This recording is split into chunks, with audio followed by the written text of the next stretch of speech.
जर तुमची आई तुमच्यासोबत असेल तर तुम्ही स्वतःला नशीबवान समजा, कारण की आई नावाचा दैवत कुठल्याच दुकानात मिळत नाही. आईची माया आणि तिचा आधार हा जगातील एकमेव अशी गोष्ट आहे ज्याची उणीव कोणीही भरून काढू शकत नाही.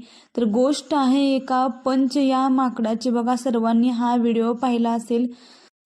जन्मानंतर त्याची आई त्याच्यापासून दुरावली. एकटं पडलेले हे पिल्लू जेव्हा इतर माकडांकडे मायेची याचना करत गेली तेव्हा स्वतःच्याच जातीच्या लोकांनी त्याची चीड काढली. कधी त्याला चिडवलं तर कधी त्याला खूप त्रास दिला. हे पाहून असं वाटलं की नशिबाचे तडाखे माणसांनाच नाही तर ज्या वयात खेळायला बागडायला हवं होतं या पिल्लासोबत देखील हेच घडलेलं आहे. आपली आई समजून तो एका निर्जीव टेडी बेअर सोबत राहत आहे, परंतु त्याला त्याच्यामध्येच स्वतःच्या मायेची ऊब दिसली असावी म्हणूनच ते त्या टेडी बेअरला स्वतःची आई समजून त्याला चिटकलेलं आहे.